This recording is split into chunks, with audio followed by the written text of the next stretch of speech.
To watch all the video lectures of Kumar Sir, download Rankers app from Play Store now.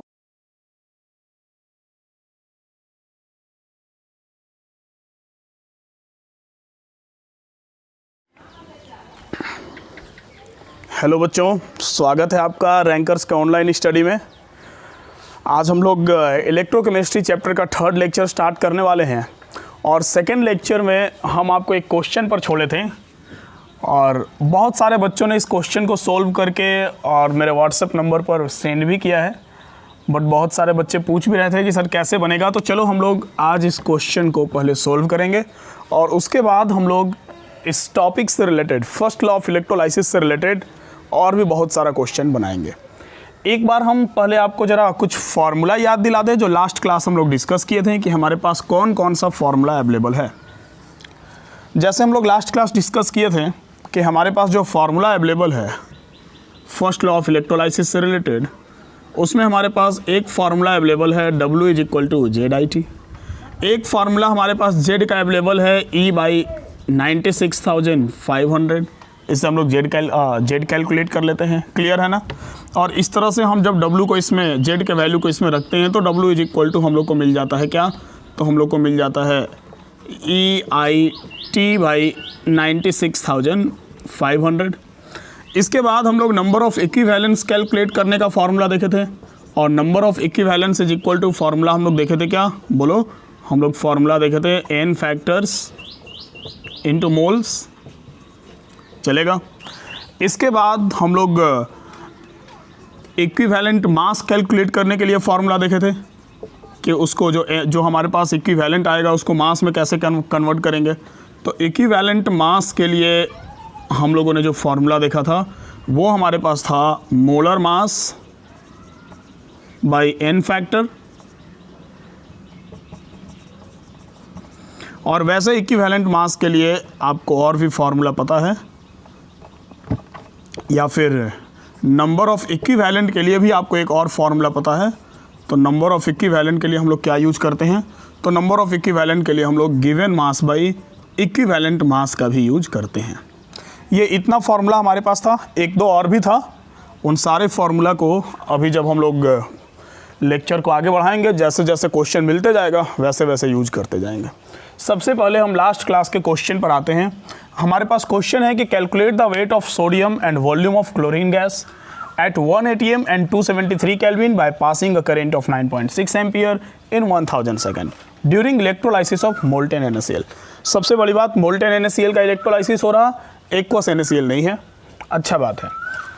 देखो calculate क्या करना है आपको calculate करना है वेट ऑफ सोडियम और फिर आपको कैलकुलेट करना है volume of Cl2।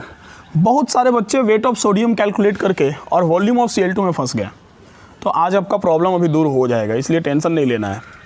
Weight of Na में अगर वेट ऑफ सोडियम की हम बात करें तो आप डायरेक्ट भी यहाँ से कैलकुलेट कर सकते थे EIT/96,500 से, क्योंकि I का वैल्यू आपको गिवन है। ये देखो कहाँ गया I, ये 9.6 एम्पियर। T आपको 1000 सेकेंड गिवन है और E इक्विवेलेंट मास सोडियम का 23 ही हो जाएगा। Molar mass by N factor लगा देंगे, कहाँ गया फॉर्मूला, ये molar mass by N factor तो 23/+1 होता है, चार्ज उसका N फैक्टर +1 होगा, तो 23 आप यहाँ से कैलकुलेट कर सकते हैं। और व्हाट्सअप मैक्सिमम बच्चों ने जो किया है हमें, उनमें ज़्यादातर बच्चों ने इसी फार्मूला को सोल्व करके और क्वेश्चन को बनाया है। तो अच्छा बात है, आप इस फार्मूला के थ्रू क्वेश्चन को सोल्व कर सकते हैं। वेट ऑफ सोडियम निकल जाएगा, लेकिन वॉल्यूम ऑफ Cl2 कैलकुलेट करते समय आपको थोड़ा सा प्रॉब्लम होगा। इसलिए क्यों ना हम लोग एक वैसा कॉम्बो फार्मूला देखें, एक ऐसा तरीका देखें जिससे हमको वेट ऑफ सोडियम भी कैलकुलेट करने में सुविधा हो और वॉल्यूम ऑफ Cl2 भी कैलकुलेट करने में सुविधा हो। क्लियर है ना। देखो सबसे पहले आपको क्या गिवन है, आपको बोला जा रहा है कि आपको करंट दिया हुआ है, आपको टाइम दिया हुआ है, आपको प्रेशर और टेम्परेचर दिया हुआ है और इलेक्ट्रोलाइसिस करवा रहे हैं हम लोग इसका मोल्टेन NaCl का। चलेगा। देखो मोल्टेन NaCl को इलेक्ट्रोलाइज करवाएंगे तो ये Na प्लस और Cl माइनस में कन्वर्ट होगा कि नहीं। Na प्लस का रिएक्शन होगा कैथोड के ऊपर, पॉजिटिव है, नेगेटिव के ऊपर होगा। Cl माइनस का रिएक्शन होगा एनोड के ऊपर। चलेगा। मतलब क्या सर, तो मतलब ये कि जो हमारे पास Na प्लस है वो Na+ अगर हम एट कैथोड का पहले रिएक्शन ले लें तो कैथोड के ऊपर Na+ डिस्चार्ज होगा, और अगर हम एनोड का रिएक्शन ले लें तो एनोड के ऊपर Cl- डिस्चार्ज होगा। चलेगा।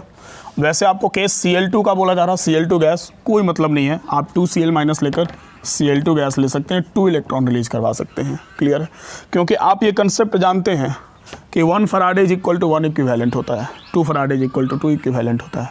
तो ये कंसेप्ट आपका क्लियर है।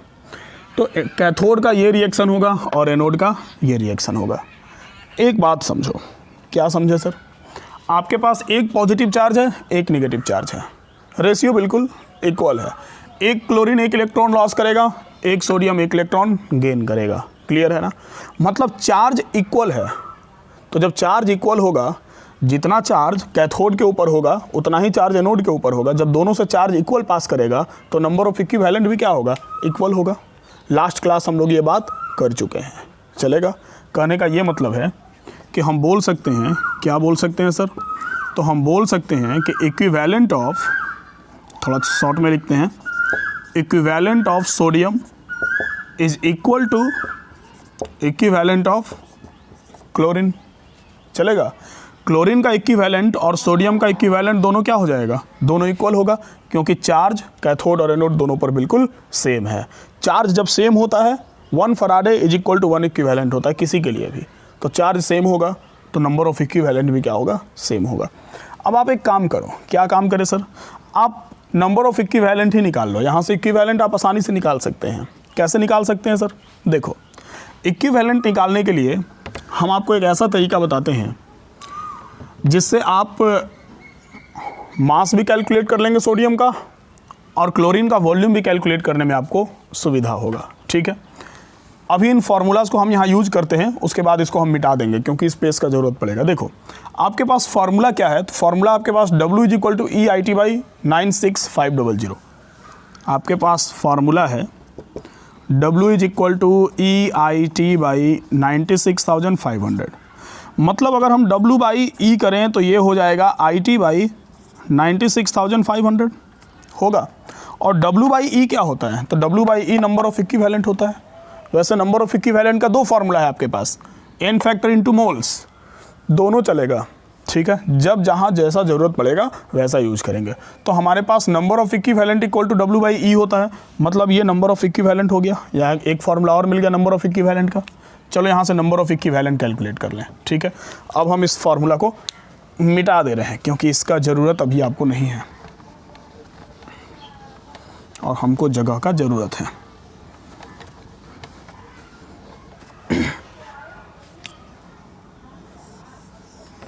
देखिए, तो W/E क्या हो गया? तो सर W/E हो गया नंबर ऑफ इक्विवेलेंट। तो number of equivalent is equal to, formula हो गया हमारे पास IT/96500। अब I का वैल्यू आपको गिवन है, कहाँ है? 9.65 इंटू T का वैल्यू आपको गिवन है 1000। ये देखना 9.65 था, लास्ट लेक्चर में शायद 9.6 लिखवाए थे आपको या कुछ भी ऐसा ही था, बाई 96500। क्लियर है ना? देखो सिंपल है, पॉइंट हटाओ, 0 बढ़ाओ, 30 कैंसिल, 1/10 मतलब ओवरऑल आ गया 0.1। तो जो नंबर ऑफ इक्विवेलेंट आया वो दोनों के लिए क्या होगा? कॉमन होगा। मतलब सर, मतलब सोडियम का नंबर ऑफ इक्विवेलेंट भी 0.1 और क्लोराइड का नंबर ऑफ इक्विवेलेंट भी 0.1। क्लियर है? अब देखो, अब आपको निकालना है weight of sodium. Weight of sodium के लिए आप फॉर्मूला लगा दीजिए। क्या फॉर्मूला लगा दीजिए? नंबर ऑफ इक्विवेलेंट का एक और फॉर्मूला होता है, अभी यहाँ पर लिखे थे, हम मिटाएं, लास्ट क्लास हम लोग पढ़ चुके थे। उस फॉर्मूला में number of equivalent is equal to होता है n फैक्टर इंटू मोल्स। याद करो, n फैक्टर इंटू मोल्स। आप यहाँ से मोल्स निकाल लीजिए सोडियम का। तो सोडियम का मोल्स क्या हो जाएगा? तो moles is equal to number of equivalent 0.1 divided by n factor. n factor नीचे आ जाएगा, आएगा। तो n फैक्टर आपके पास सोडियम के लिए कितना? 1। अरे Na+ का n फैक्टर 1 मात्र एक पॉजिटिव चार्ज है, मतलब ये आपको मिल गया 0.1। क्लियर है। अब आपको चाहिए वेट, मतलब आपको चाहिए W। आप एक बात जानते हैं, क्या जानते हैं सर? ये आपको नंबर ऑफ मोल्स मिला है, मोल्स मिला है, मतलब ये नंबर ऑफ मोल्स मिला है। Number of moles is equal to होता है W/m, given mass by molar mass. जो गिवन नहीं है वही आपको निकालना है। तो W इज इक्वल टू क्या हो जाएगा? तो sir W is equal to हो जाएगा N इंटू एम। N आ गया 0.1 और मोलर मास सोडियम का होता है 23, मतलब ये हो गया 2.3 ग्राम। चलेगा। सिंपली हम लोग सोडियम का वेट कैलकुलेट कर लिए 2.3 ग्राम। बाकी बच्चे दूसरा फार्मूला से कैलकुलेट किए थे, और W इक्वल टू यहाँ से ZIT वाले से आप यूज़ किए थे, EIT बाई 96,500 से डायरेक्ट भी आप कैलकुलेट किए थे, तो भी उतना ही आया था 2.98, 2.97, ऐसा हमको व्हाट्सएप पर आप लोग का आंसर मिला है। यहाँ तक तो सब लोग कर लिए थे, ये कैलकुलेट हो गया। अब आपको क्या चाहिए? तो सर अब हमको चाहिए वॉल्यूम ऑफ Cl2। चलो कैलकुलेट किया जाए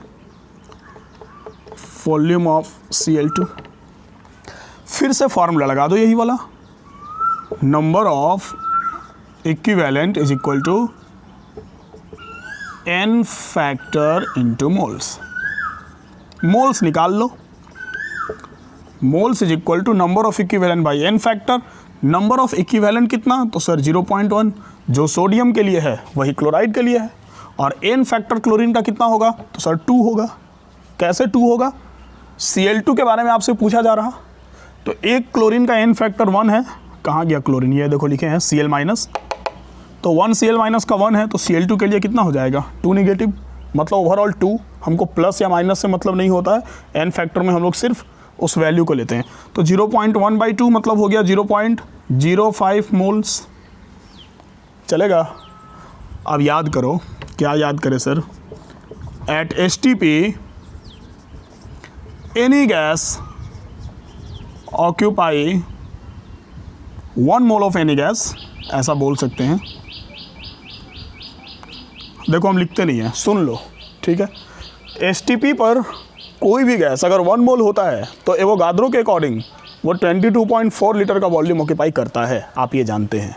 अब बोलो सर STP कहाँ है ना भाई? 180 और 273 केल्विन तो STP ही होगा ना। तो STP पर कोई भी गैस 1 मोल का वॉल्यूम ऑक्यूपाई करता, STP पर कोई भी 1 मोल गैस 22.4 लीटर का वॉल्यूम ऑक्यूपाई करता है। तो 0.05 मोल कितना करेगा? तो एट STP हम डायरेक्टली बोल सकते हैं 0.05 इंटू 22.4 लीटर। मल्टीप्लाई कर दो, 5 4 जा 20, 5 2 जा 10 एंड 2 22, 5 2 जा 10 एंड 2 10 एंड 2 सॉरी 12 2 10 एंड 2 12। ये पॉइंट आप यहाँ कर दो, 1.22 लीटर इज़ फाइनल आंसर। तो वेट ऑफ सोडियम आपको मिल गया कितना? तो वेट ऑफ सोडियम मिल गया आपको, वेट ऑफ सोडियम आपको मिल गया 2.3 ग्राम, और वॉल्यूम ऑफ Cl2 आपको मिल गया 1.22 लीटर। चलेगा। तो ये तरीका आपके लिए बेस्ट है। हमेशा ध्यान रखना, अगर हमारे पास चार्ज का रेशियो बिल्कुल इक्वल है, कोई आयन जितना लॉस कर रहा दूसरा आयन उतना ही गेन कर रहा है, तो नंबर ऑफ इक्विवेलेंट भी क्या होगा? बिल्कुल सेम होगा। चलेगा। तो ये हमारे पास केस है, नोट करो इसको तेजी से, जल्दी से। चलो तो हम लोग नेक्स्ट क्वेश्चन पर आते हैं। हम वीडियो को पॉज करके क्वेश्चन लिख दिए ताकि लिखने वाला टाइम बचे और लेक्चर छोटा बने, नहीं तो बहुत लंबा चला जाता है। देखो आप ये मेंस का क्वेश्चन बैंक से क्वेश्चन लिखवा रहे हैं आपको हम, ठीक है। जेई रैंकर सीरीज अरिहंत का क्वेश्चन बैंक है, इससे लिखवा रहे हैं आपको। तो इसमें ये जो क्वेश्चन है, क्वेश्चन बैंक के अकॉर्डिंग क्वेश्चन नंबर जो 39 है, ये AIEEE 2005 का पूछा हुआ है, ठीक है। थोड़ा पुराना है लेकिन कोई बात नहीं, छोटा क्वेश्चन है, समझ में आ जाएगा आपको और आप अच्छे से इसको बना लीजिएगा। देखिए आपसे बोला क्या जा रहा, आपसे बोला जा रहा है कि when during electrolysis of solution of AgNO3, हम क्वेश्चन बोल रहे हैं, लैंग्वेज देख लेना, कुछ समझ में नहीं आया तो उसको नोट कर लेना। When during electrolysis of solution of AgNO3 9650 coulomb of charge, देखना 96,500 नहीं है, ठीक है ना, हाँ 9650 कूलम्ब है, of charge pass through the electroplating bath the mass of silver deposited on cathode.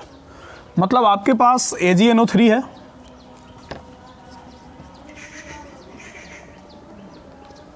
आपके पास AgNO3 है, थोड़ा पेन चेंज कर लें, ये चल नहीं रहा है। और AgNO3 जब टूटेगा तो Ag प्लस और NO3 माइनस में बिल्कुल इक्वल चार्ज है, दोनों का डिसोसिएट करेगा। और आपसे पूछा जा रहा कि कितना Ag डिपॉजिट होगा कैथोड के ऊपर। मतलब आपके पास ये वाला रिएक्शन के बारे में पूछा जा रहा कि अगर हम कैथोड पर जाते हैं तो कैथोड पर Ag प्लस जो है वो इलेक्ट्रॉन एक्सेप्ट करके Ag में कन्वर्ट होगा, तो ये कितना Ag कैथोड के ऊपर डिपॉजिट होगा, आपसे इसी के बारे में पूछा जा रहा है। बाबू बहुत सिंपल केस है आपके पास, ठीक है। डायरेक्ट फार्मूला लगा दो यार, W is equal to Z I T, ठीक है।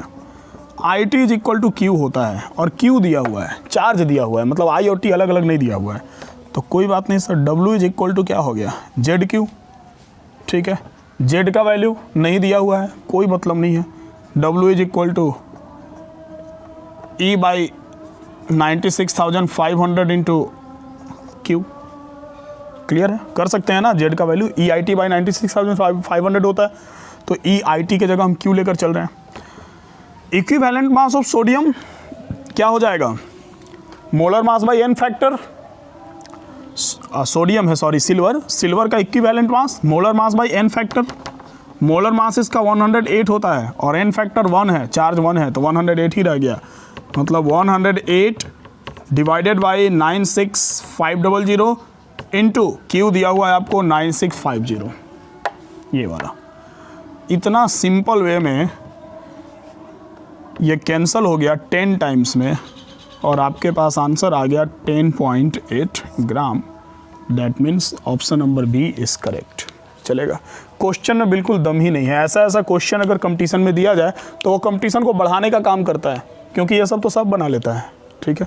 क्वेश्चन वैसा होना चाहिए, हम ये नहीं बोल रहे हैं कि वैसा होना चाहिए जो आपसे नहीं बने, आपसे बन जाए, जितना भी टफ है वो आपसे बन जाए, बट थोड़ा लेवल का होना चाहिए। आईआईटी के लेवल का ये क्वेश्चन नहीं होना चाहिए। बाय द वे, कंसेप्ट नहीं पता हो तो हर चीज़ टफ होता है, नोट करो इसको, ज़्यादा बातचीत नहीं।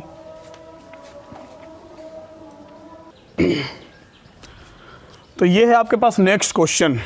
देखिए, ये मेंस 2007 का पूछा हुआ है, मतलब AIEEE 2007 का पूछा हुआ है। बोला जा रहा, हम बोल दे रहे हैं, एक बार नोट कर लेना कि aluminium oxide may be electrolyzed at 1000 degree Celsius to furnish aluminium metal. The cathode reaction is, और ये रिएक्शन दिया हुआ है आपको, to prepare 5.12 kg of aluminium metal by this method would require. Clear है, मतलब आपसे क्या बोला जा रहा कि एक एल्यूमिनियम मेटल का इलेक्ट्रोप्लेटिंग करवा रहे हैं, इलेक्ट्रोलाइसिस करवा रहे हैं, जो एल्यूमिनियम मेटल फर्निश करेगा। क्लियर है, तो उस कैथोड के ऊपर, क्योंकि कैथोड का रिएक्शन है आपके पास, Al प्लस है, Al3 प्लस है, तो उस कैथोड के ऊपर कितना एल्यूमिनियम डिपॉजिट होगा। खैर ये नहीं पूछ रहा कि कितना डिपॉजिट होगा, आपको बता दिया गया है कि उस कैथोड के ऊपर 5.12 kg एल्यूमिनियम डिपॉजिट होने के लिए कितने चार्ज का ज़रूरत पड़ेगा। मतलब समझ में आ रहा है क्या पूछ रहा है आपसे, क्यों पूछ रहा है। बहुत सिंपल, चलेगा, लेकिन फिर भी इस सिंपल को बनाने के लिए हमको थोड़ा स्पेस चाहिए। आप क्वेश्चन को नोट कर लीजिए और ऑप्शंस को भी लिख लीजिएगा। 4 ऑप्शन है इसका, 5.49 into 10 to the power 1 coulomb of electricity, 5.49 into 10 to the power 4 coulomb of electricity, 1.83 into 10 to the power 7 coulomb of electricity and 5.49 into 10 to the power 7 coulomb of electricity. ये इतना charge का option आपको दिया हुआ है। At least हम charge option तो मिटा ही सकते हैं, आप नोट कर लिए होंगे।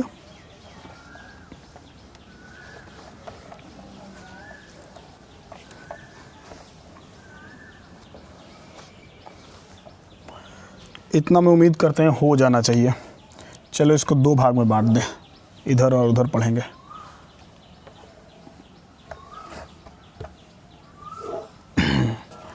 तो आपके पास गिवन क्या है, आपके पास गिवन है एक रिएक्शन जिसमें Al3 प्लस 3 इलेक्ट्रॉन एक्सेप्ट करके और Al में कन्वर्ट हो रहा है। ये एक कैथोड का रिएक्शन आपको दिया हुआ है, चलेगा। आपको कैलकुलेट क्या करना है सर? तो सर हमको कैलकुलेट करना है चार्ज, क्यों कैलकुलेट करना है? आपसे पूछ रहा कि 5.12 kg डिपॉजिट होने के लिए, कैथोड पर डिपॉजिट होने के लिए कितने चार्ज का ज़रूरत पड़ेगा? डायरेक्ट फार्मूला लगा दो, क्या? W is equal to E Q by 96,500। IT की जगह क्यों लिखे हैं? Q इज इक्वल टू क्या हो जाएगा? W into 96,500 by E। चलेगा? W 5.12 kg है, ध्यान में रखना, आप kg में मत ले लेना, ग्राम में लेना, ठीक है। और E है equivalent mass. E is equal to आप आसानी से कैलकुलेट कर सकते हैं, molar mass by N factor. चलेगा? मोलर मास 27 और N फैक्टर +3 है, मतलब N फैक्टर 3, तो कितना आ गया? E आ गया 9। चलेगा? डायरेक्ट वैल्यू रखो यहाँ पर, Q is equal to W रख दो 5.12, या देखो ये गलती मत करना, 5.20 ले लो, ग्राम में हो जाएगा, इंटू 96,500 डिवाइडेड बाई E, मतलब कि 9। चलेगा? कोई प्रॉब्लम नहीं है बाबू, डायरेक्ट इसको मल्टीप्लाई कर दो, आ जाएगा आंसर। चलो क्या करें? तो 5120 को 96,500 से ज़रा कर देते हैं मल्टीप्लाई। आप वीडियो को पॉज करके और करो मल्टीप्लाई, और हम यहाँ यूज करते हैं कैलकुलेटर। 5.56822। चलेगा? देखो, जब आप इसको करेंगे मल्टीप्लाई,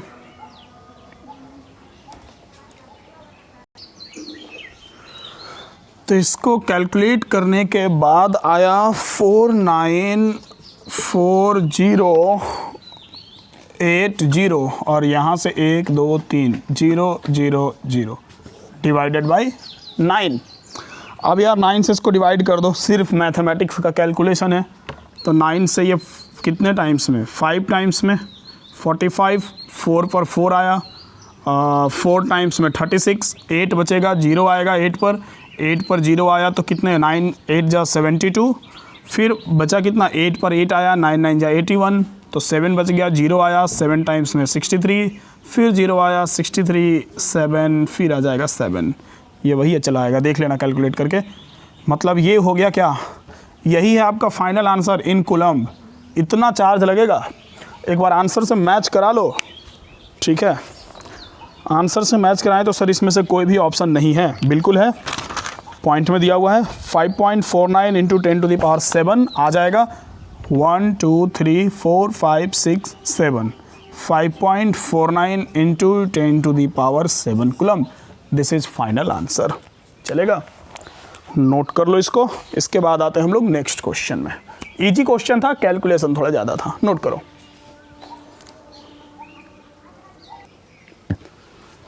तो नेक्स्ट क्वेश्चन तैयार है आपके सामने। ये क्वेश्चन मेंस 2015 ऑनलाइन का है, देखो नहीं 2015 ऑफलाइन का है। बोला जा रहा कि 2 Faraday of electricity is pass through solution of CuSO4, the mass of Cu deposited at cathode is. आपको सीधा सा इसमें W का वैल्यू कैलकुलेट करना है।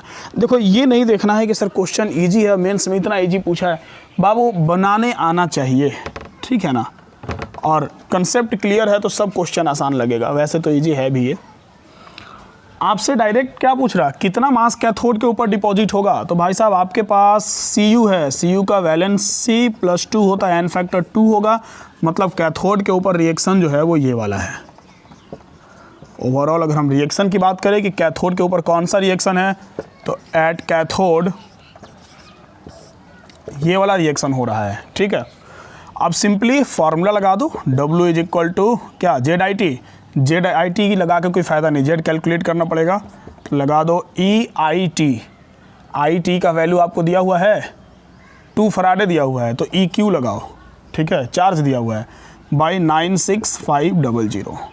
कुछ भी खास नहीं करना था बाबू। कॉपर के लिए E का वैल्यू कितना हो जाएगा? तो सर कॉपर के लिए E का वैल्यू हो जाएगा molar mass by N factor 2। N factor 2 है, मतलब 31.75। तो 31.75 इंटू 2 डिवाइडेड बाई 96500, और 2 क्यों, 2 फराडे है ना, तो 2 इंटू 96500, 2 फराडे है तो फराडे लेना पड़ेगा ना। यहाँ जब हम 96,500 ले रहे हैं तो यहाँ भी तो वही लेना पड़ेगा। बच्चा टाइप क्वेश्चन है, ये कैंसिल हो गया, 2 से इसको मल्टीप्लाई कर दिए, वापस यही आंसर आ गया 63.5 ग्राम। चलेगा। ये मेंस का 2015 का क्वेश्चन है, बहुत इजी क्वेश्चन है। नोट कीजिए। नेक्स्ट क्वेश्चन पर आते हैं। एक अच्छा सा क्वेश्चन अब बनाया जाए, खैर सब अच्छा ही था, नोट करो। चलो नेक्स्ट क्वेश्चन आपके सामने पड़ा हुआ है। क्वेश्चन थोड़ा लंबा है, अच्छा है। पहले क्वेश्चन को सुन लो, लिख लो, क्योंकि मिटाने वाले हैं, बनाने के लिए स्पेस का जरूरत पड़ेगा। हाउ लॉन्ग, और वो भी अप्रॉक्सीमेट ब्रैकेट में लिखा हुआ है, how long should water be electrolyzed by passing through 100 ampere of current so that the oxygen release can completely burn 27.66 gram of diborane. Question बहुत अच्छा है। बोल रहा है कि 27.66 ग्राम डाइबोरेन को कंप्लीटली बर्न कराना है, और वो भी कैसे बर्न कराना है, तो उस ऑक्सीजन से बर्न कराना है जो वाटर के इलेक्ट्रोलाइसिस से रिलीज हो रहा है। तो वाटर के इलेक्ट्रोलाइसिस से हम कितना देर वाटर का इलेक्ट्रोलाइसिस करवाएंगे, कितना देर वाटर का इलेक्ट्रोलाइसिस करवाएंगे कि वो 27.66 ग्राम डाइबोरेन को कंप्लीटली बर्न करा देगा। चलेगा। क्वेश्चन अच्छा है, आप नोट कर लिए होंगे। मिटाते हैं इसको हम। ऑप्शन आपके सामने है, 6.4 आवर्स, 0.8 आवर्स, 3.2 आवर्स या 1.6 आवर्स। घंटा में पूछा है आपसे।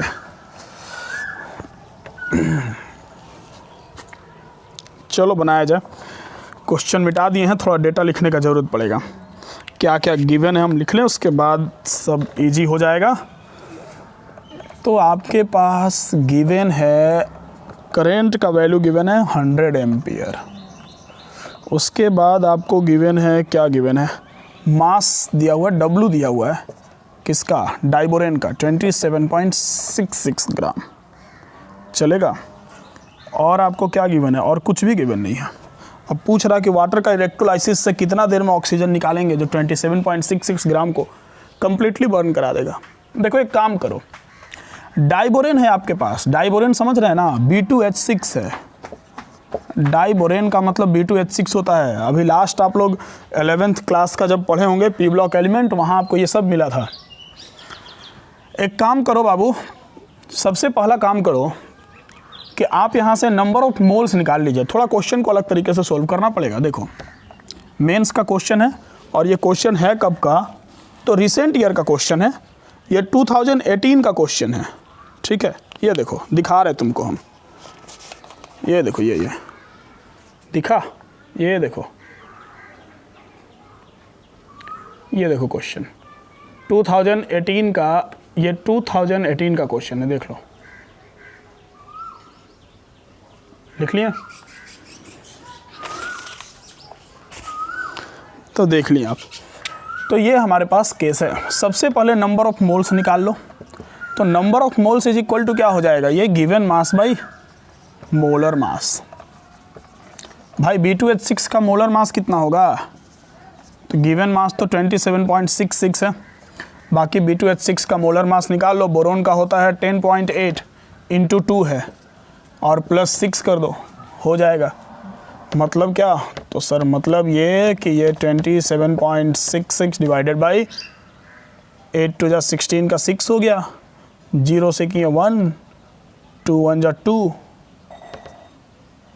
21.6 प्लस 6, तो ये तो वही आ गया 27.6, ऑलमोस्ट सिमिलरली इक्वल टू 1 मोल ले लो, सिंपल रहेगा, एक बार में कट ही जाएगा। सिमिलरली इक्वल टू 1 मोल ले लेते हैं, 1 मोल मिल गया। मतलब ओवरऑल आपके पास बोरोन कितना, डाइबोरेन कितना है, 1 मोल है। ठीक है, 1 मोल डाइबोरेन को बर्न कराने में कितना ऑक्सीजन कितना ऑक्सीजन लगेगा वो तो अलग बात है, कितना देर वाटर को इलेक्ट्रोलाइज करके ऑक्सीजन निकालना पड़ेगा। देखो मतलब आपके पास जो रिएक्शन बोला जा रहा है ना, वो कुछ इस तरह का है कि आपके पास B2H6 है, 1 मोल ऑक्सीजन के साथ बर्न कराना है। आपको पता है जब बर्न कराइएगा तो क्या बनेगा, बर्न कराइएगा तो बन जाएगा boric acid B2O3 boric acid. ये रिएक्शन 11th में आप लोग देखे होंगे। इसको ज़रा बैलेंस कर दें, इसके स्टिक्योमेट्री को बैलेंस कर दें। 2 2 3 एंड 3 2 6 3 3 6 6 6 6 सब बैलेंस हो गया। देखो ओवरऑल बैलेंसिंग के बाद ये पता चला कि 1 मोल B2H6 को 3 मोल O2 रिक्वायर्ड है।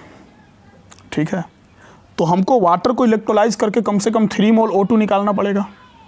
अब देखना ये है कि वाटर को इलेक्ट्रोलाइज करके 3 मोल O2 निकालने में कितना समय हमको लगेगा। कहने का ये मतलब है, हम बोल रहे हैं कि 1 मोल B2H6 required 3 mole O2 that is 6 oxygen. 3 mole O2 मतलब 6 ऑक्सीजन चाहिए। एक वाटर के मॉलिक्यूल को अगर आप ऑक्सीडाइज करवाइएगा और इलेक्ट्रोलाइज करवाइएगा और वाटर से ऑक्सीजन निकालना है तो 2H plus plus O2 minus बनेगा। जब वाटर से ऑक्सीजन को निकाल लेंगे कंप्लीटली तब 2H plus plus O2 minus मतलब 1 मोल H2O से 1 मोल ऑक्सीजन मिल रहा है। और टोटल चाहिए कितना ऑक्सीजन? आपको चाहिए 6 ऑक्सीजन। 3 O2 चाहिए मतलब कि 6 ऑक्सीजन चाहिए। तो इसके लिए आपको क्या करना पड़ेगा? तो इसके लिए आपको 6H2O लेना पड़ेगा और 6H2O से हम 12H प्लस निकाल के और 6O2 माइनस ले लेंगे। चलेगा? अब देखो, अब आपको O2 माइनस तो नहीं चाहिए, आपको O2 चाहिए। मतलब O से इलेक्ट्रॉन को डिस्चार्ज भी करवाना पड़ेगा, एनोड के ऊपर उसका रिएक्शन भी होगा। तो एक O2 मॉलिक्यूल एनोड के ऊपर जाएगा, जब O में कन्वर्ट होगा तो वो 2 इलेक्ट्रॉन लॉस करेगा। मतलब टोटल चार्ज कितना हो गया? 2 फराडे। तो टोटल आपके पास कितना है? आपके पास 6O2 माइनस है। तो 6O2 माइनस जब 3O2 बनाएगा तो टोटल इलेक्ट्रॉन कितना रिलीज करेगा? तो टोटल इलेक्ट्रॉन रिलीज करेगा 12। मतलब आपके पास चार्ज कितना हो गया? 12 फराडे मोल के टर्म में। क्लियर हुआ ना? अब आपका काम हो गया आसान। कैसे सर? सिंपली फॉर्मूला लगा दो, Q equal to IT, T equal to Q by I। Q आपको पता चल गया कितना? 12 Faraday. 12 into 96,500 divided by I कहाँ गया? I ओए 100 चलेगा? तो ये 0 हो गया कैंसल। इसको कर दो मल्टीप्लाई तो आ गया कितना? 12 5 जा 60 हो गया 0, 12 6 जा 72 एंड 6 78 का 8, 12 9 जा 108 और 7 115। मतलब आ गया 11580। और ये आया किस में? ये आया सेकंड में। लेकिन आपको आंसर किस में चाहिए? आंसर चाहिए आवर्स में। क्या करना पड़ेगा? कुछ खास नहीं। 11580 को 60 से करेंगे तो मिनट में कन्वर्ट होगा, फिर 60 से कर देंगे आवर्स में कन्वर्ट होगा। कैलकुलेट करके देख लो, 3.2 आवर्स आंसर है। चेक करो कोई ऑप्शन। तो ये आंसर हम चेक कर लिए, ये बिल्कुल करेक्ट है, 3.2 आवर्स। तो इस तरह से हम लोग आज मेंस का सारा क्वेश्चन बनाए हैं। बहुत अच्छा क्वेश्चन आज हम लोग बनाए हैं। और ये क्वेश्चन तो बहुत अच्छा था, बिना अच्छे से समझे, बिना कंसेप्ट लगाए ये क्वेश्चन शायद आपसे नहीं बन पाता। तो आज हम लोग क्वेश्चन अब तक मेंस में पूछा हुआ जितना भी क्वेश्चन था वो बना लिए हैं इस टॉपिक से रिलेटेड। और बाकी के अदर कॉम्पिटिटिव एग्जाम्स में भी जो इससे रिलेटेड पूछा हुआ क्वेश्चन होता है, तो जस्ट नेक्स्ट डे आपके ऐप के असाइनमेंट सेक्शन में इलेक्ट्रोकेमिस्ट्री का असाइनमेंट ऐड होने वाला है। आप वहाँ से सारे क्वेश्चंस को बना लीजिएगा। जो भी प्रॉब्लम होगा वो सारा क्वेश्चन आप हमसे पूछ लेंगे। अगर किसी को जो YouTube वाले बच्चे हैं, अगर आपको असाइनमेंट का ज़रूरत पड़े तो आप हमारे व्हाट्सअप नंबर 9122392999 पर असाइनमेंट लिखकर व्हाट्सअप कर देंगे, आपको असाइनमेंट सेंड कर दिया जाएगा। क्लियर है ना? और आप हमसे किसी भी सोर्स से कॉल, व्हाट्सअप, ग्रुप चैट, जो हमारा ऐप में ग्रुप चैट है उसके थ्रू आप हमसे सवाल पूछ सकते हैं। जो भी प्रॉब्लम हो आप उसका सॉल्यूशन हमसे ले सकते हैं। चलेगा। क्लियर है ना बच्चों?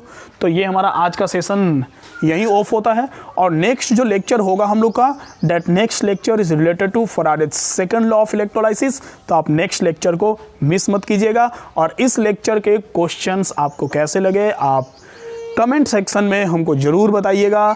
और ओवरऑल वीडियो को लाइक कमेंट शेयर करते रहिए, चैनल को सब्सक्राइब करके रखिए। आपको बहुत अच्छा डॉज इस पर मिलने वाला है अलग अलग कॉम्पिटिटिव एग्जाम से रिलेटेड। तो आज हम लोग इतना ही रखते हैं। Good bye.